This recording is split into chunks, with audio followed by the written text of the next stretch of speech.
বাল্য বিবাহকে যারা অপরাধ বিবেচনা করবে তারা কাফের। বাল্য তো অনেক, বিবাহকে যারা অপরাধ মনে করে জি তারা কাফের। জি। তো বাল্য নবীকে যদি কেউ অপরাধী মনে করে তার ঈমান থাকবে? তখন তো ওই মেয়েদের, মানে তর্ক করার জন্য না, আমার বোঝার জন্য না, আর কি আমি প্রশ্ন আপনাকে করতেছি। বুঝার জন্য আমি আমাকে জি প্রশ্ন জি। করেছি। আচ্ছা আচ্ছা, আমি সেটাই নবী বলতেছি তাইলে। আলাইহিস হ্যাঁ সালাতু হ্যাঁ। ওয়াস সালামকে কেউ যদি অপরাধী মনে করে তাহলে কি তার ঈমান থাকবে? অথবা আল্লাহ তাআলা যে কাজকে হালাল করেছেন এমন কাজকে কেউ যদি অপরাধ বিবেচনা করে বা ঘৃণার দৃষ্টিতে দেখে বা এটাকে মন্দ কাজ বা নিকৃষ্ট কাজ মনে করে তাহলে কি তার ঈমান থাকবে? তখন সমাজের পরিবর্তনে, সময়ের পরিবর্তনে অনেক সময় মাসলা পরিবর্তন হয়। যেমন তখন তো মেয়েদের রুষ্ট-পুষ্ট হতো, বা তোমার তখন তেমন সমস্যা হতো না, মেডিকেল তেমন কোনো সমস্যা হতো না। জি এখন তো অনেকে প্রশ্ন করছে, অনেক সমস্যা, বাচ্চারা ছোটকালে বিয়ে হইলে অনেক সমস্যা হয়। জি। আহ, তো এর কি উত্তর তাইলে?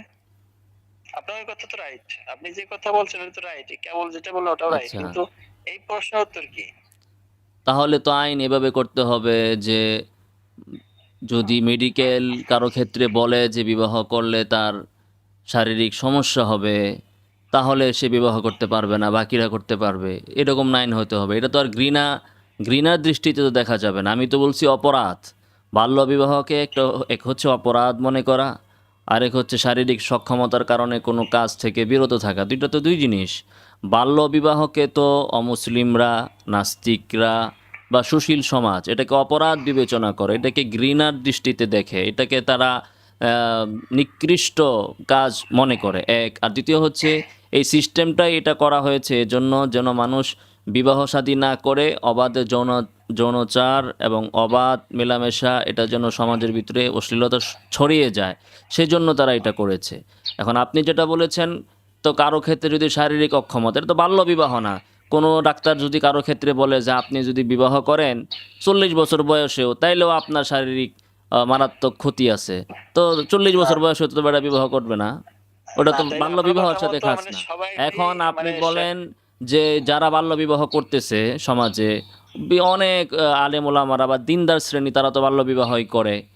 বাল্য বিবাহ যারা করে তাদের ভিতরে দিনদার শ্রেণীটা বেশি, কারণ যারা দিনকে ফলো করে না তাদের তো আর বিবাহ শাদীরও দরকার নাই। বাল্য কি আর প্রাপ্তবয়স্ক কি, তারা 40-এর পরে যায় বিবাহ করে। তো বাল্য বিবাহটা যারা করে সমাজের ভিতরে দুই শ্রেণী, এক হচ্ছে যে গ্রামীণ যারা শিক্ষা দীক্ষার দিকে অতটা ধাবিত না এবং বাবা মা মনে করে যে আমি মেয়েটাকে বিবাহ দিয়ে দেই কারণ সে কোথাও নষ্ট হয়ে যায় বা তার দায়ী দায়িত্ব কে নিবে। আরেক হচ্ছে যে যারা দিন ফলো করে তারা।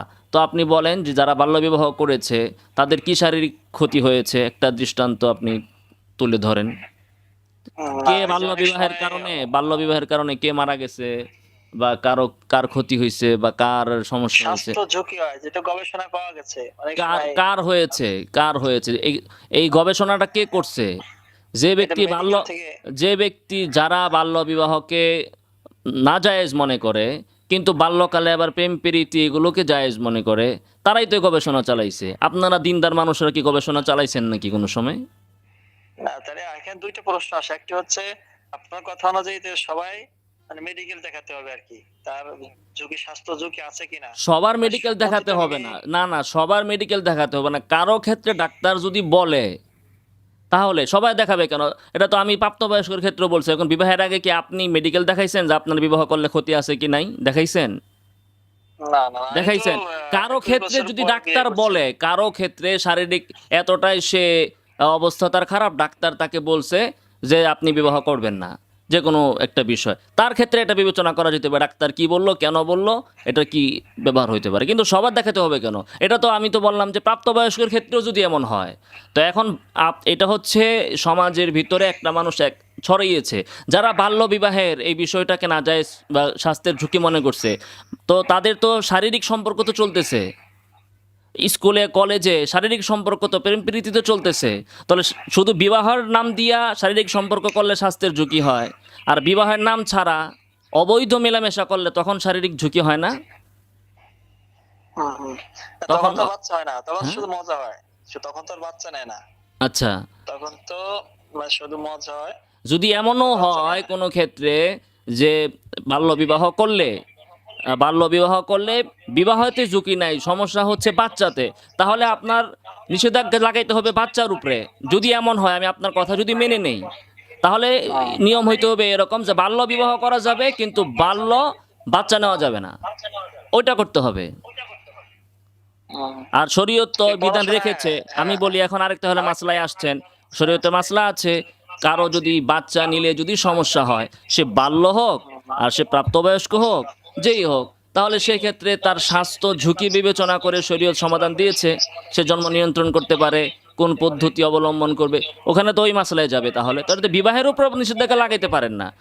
যদি আপনি যদি বিবাহের উপর নিষেধাজ্ঞা দেন, তাহলে তো এখানে নবী সাল্লাল্লাহু আলাইহি ওয়াসাল্লাম নিজে দোষী হয়ে যায়। আর দ্বিতীয় বিষয় হচ্ছে যে বাল্যটা মানে কি? ইসলাম তো বালেক নাবালেকের একটা সংজ্ঞা দিয়েছে, আর বর্তমান আইন আরেকটা দিয়েছে। ইসলামের দৃষ্টিতে হচ্ছে বালেক যার স্বপ্নদোষ হয়েছে পুরুষ, আর নারী যার ঋতুস্রাব হয়েছে সেই প্রাপ্তবয়স্ক।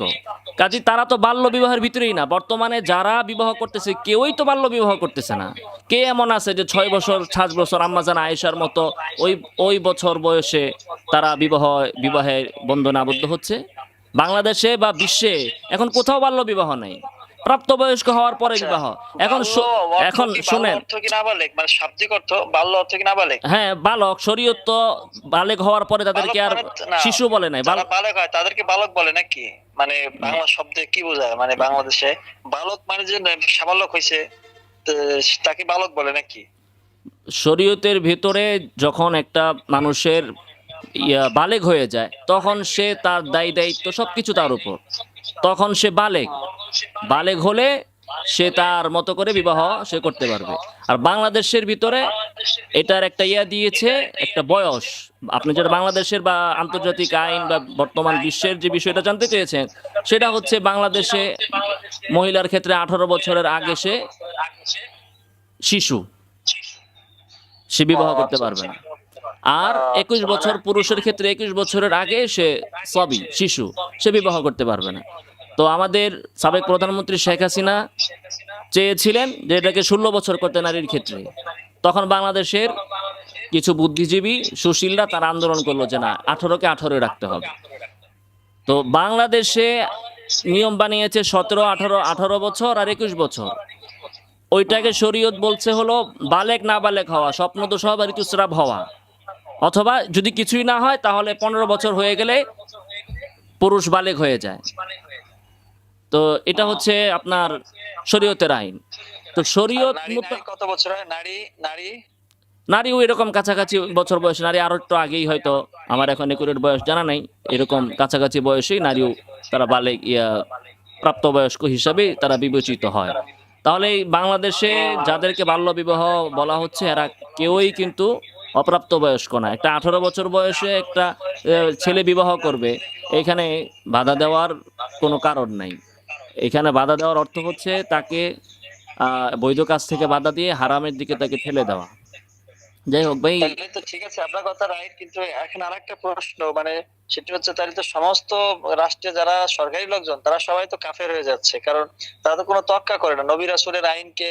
মানে শুধু মুখেই বলে মহানবী সাল্লাল্লাহু আলাইহি ওয়াসাল্লাম বলেছেন বা শুদ্ধ ভাষায় বলে, তাদের নবীজির কোনো আইনকে তোয়াক্কা না করে এইভাবে আইন করছে, তারাও তো কাফের। তাইলে তাদের জানাজা পড়া বা তাদের সাথে তাদের ওয়াইফ তো অটো তালাক।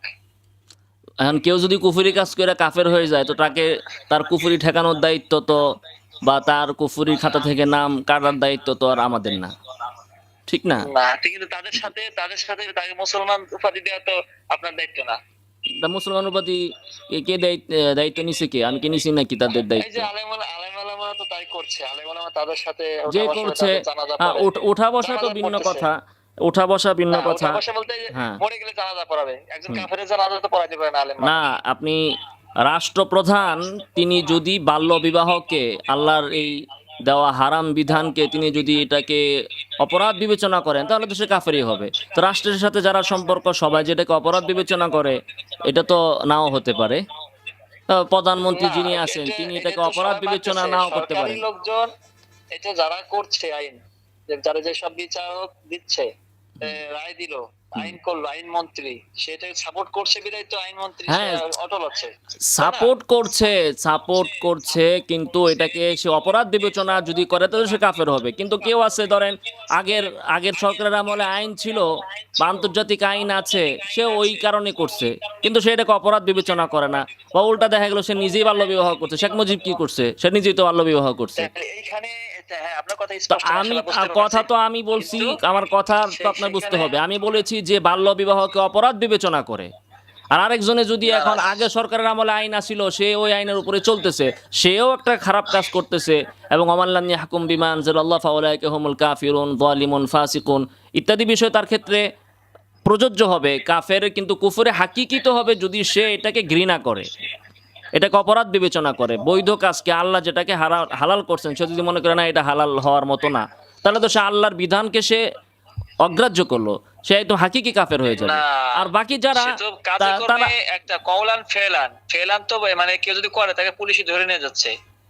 অসংখ্য জায়গা নিউজ পাচ্ছি আমরা যে বিভিন্ন স্কুলের ছেলে মেয়েরাও এটা বর্জন এই করতেছে। যে দেখেন, পুলিশে যে পুলিশ ধরে নিয়ে যাচ্ছে, তো একটা ধরার একটা হলো যে সে তার দায়িত্ব রাষ্ট্রীয়ভাবে যেটা দেওয়া হয়েছে সেটা পালন করতে যেয়ে সে ধরে নিয়ে যাচ্ছে, সে মস্ত বড় অপরাধ করছে, জুলুম করছে, আল্লাহর কাছে জবাব দিতে হবে। আর আরেকজনে হচ্ছে যে মন থেকে সে এটারে ঘৃণা কইরা সে এই বাল্য বিবাহের বিরুদ্ধে নামছে, তাহলে তো সে সরাসরি কাফের হয়ে যাবে। কথা বুঝতে না না হবে। না, একটা এখানে সাপোর্ট করলে, কুফরি সাপোর্ট করলে সে কাফের হয় তো না। কুফরি সাপোর্ট করলে তো না, সাপোর্ট হয়ে গেল। কুফরি সাপোর্ট করলে কুফরির সাপোর্ট তো না, তার উপর রাষ্ট্র যে দায়িত্ব দিয়েছে বাল্য বিবাহের ক্ষেত্রে যে তুমি এটাকে ধরবা, তো সে রাষ্ট্রের অবৈধ তার মানে নির্দেশ, হচ্ছে আপনি আমাকে অবৈধ বোঝাতে চাচ্ছেন যে বলেন শুনেন, আমাকে- অবৈধ নির্দেশ একজন মানুষ মূর্তি বানাইলেই তো সে কাফের হয়ে, তাকে বলতে পারেন না সে যদি মূর্তি পূজা না করে। টাকার লেগে কেউ মূর্তি বানায় বেচতেছে, তাকে তো আপনি কাফের বলবেন না। তো পুলিশ যদি তার কাজ আঞ্জাম দেয় তাহলে সে অবশ্যই অপরাধী, জালেম, আল্লাহর কাছে তার বিচার না, হবে না, কঠিন। কুফরির কিন্তু সহযোগিতা করলে তা আপনি এই কথাটা কি কোথায় পেলেন যে মূর্তি বানায় ব্যক্তি হচ্ছে সে মূর্তি পূজা হিসেবে, তাহলে সে কুফরির মূর্তি না, সহযোগিতা শুনেন, করতেছে। কুফরির সহযোগিতা করলে, তাহলে সহযোগিতা করলে যদি কাফের হয়ে যায় আর একজন কাফির কুফরি করে কাফের হয়, দুইটা কি সমান হইলো নাকি? একজনে তার টাকার জন্য সে মূর্তি বানায় বেচে, সে কি কাফের হয়ে গেছে না না নাকি? না, এই জিনিসটা আমি বুঝতে চাচ্ছি আর একটু, যে এটা আমি তো এতদিন জানতাম যে কুফরির সহযোগিতা করলে সেটাও কুফরি। ঠিক আছে, যদি কেউ গান না কুফরির গায়, গানের জন্য যদি টাকা পয়সা বা সাপোর্ট করে, হ্যাঁ, সেও গুনাহগার হয়, গুনাহগার তাই না? হয়, জি। তাইলে এখানে কুফরির তো আমি সহযোগিতা জানতাম, করলে একটা হইলো কুফরি, একটা হইলো কাফের হয়ে যাওয়া। কুফরি কাজ করলেই মানুষ কাফের হয় না, মানে কুফরি কাজ করলেই আমি মানুষ যা কাফের বলতেছি, হয় না। হাদিসে অনেক কাজের ক্ষেত্রে আছে এই কাজ যে করলো ফাকাদ কাফারা, মান সাল্লা ইউরাই ফাকাদ আশরাকা। যে ওইখানেও ব্যাখ্যা আছে রে ভাই, ব্যাখ্যা ওইটাই তো এখানে আসবে। মান মান সাল্লা ইউরাই ফাকাদ আশরাকা, যে ব্যক্তি নাকি লোকরে দেখানোর জন্য নামাজ পড়লো সে মুশরিক, সে শিরিক করলো। তাই বলে কি আবু জাহেলের মতো মুশরিক নাকি? তো এক হচ্ছে কুফরি কাজে লিপ্ত হইলে সে একটা কুফরি কাজ করছে, আর একটা হচ্ছে যে কাফের হয়ে যাওয়া, দুইটা তো ভিন্ন আছে। তো যে ব্যক্তি আল্লাহর বিধানকে যে মনে করতেছে যে আল্লাহ এই বিধান দিয়া আল্লাহ ভুল করছেন, আল্লাহর এই বিধানটা সঠিক না, এটা একটা অপরাধ, আল্লাহ এটা জায়েজ করছেন কিন্তু এটা আসলে একটা পাপ কাজ, যেই মন থেকে এটা পোষণ করতেছে সে কাফের। আর আরেকজনে তার পেট বাঁচানোর জন্য সে এই কাজ করতেছে, সে ফাসেক হবে। না, আপনার যদি দ্বিমত থাকে আপনি দ্বিমত থাকতে পারে, আমার দৃষ্টিতে আমি এটা বুঝতেছি। আপনি যদি না বারবার না বলতে পারেন, আপনি দ্বিমত করেন, সমস্যা তো নাই ভাই। আমার কাছে আমি যতটুকু আমার কথা বলছি, আমি বুঝছি এটাই যে কেউ যদি বাল্য বিবাহকে অপরাধ বিবেচনা করে, বৈধ কাজকে এবং নবীর করা কাজকে, সাহাবায়ে কেরামের করা কাজকে, অসংখ্য আইম্মা যারা যারা যে কাজটা করছেন এটাকে যদি কেউ অপরাধ মনে করে, সে কাফের। আর আরেকজন এই অপরাধের ক্ষেত্রে সরকারি আইনে যা আছে তার চাকরি বাঁচানোর জন্য সে এখানে কিছু পদক্ষেপ নিচ্ছে, আমার দৃষ্টিতে আমার কাছে মনে হয় সে কাফের হবে না। আপনি যদি মনে করতে পারেন, আপনি মনে করেন যে সেও কাফের হয়ে গেছে, আপনি সমস্ত সরকার পুলিশ সবার কাফের বানিয়ে দিলে দেন, তাতে তো আমার কিছু আসে যায় না। জি ভাই, রাখি। আসসালামু আলাইকুম।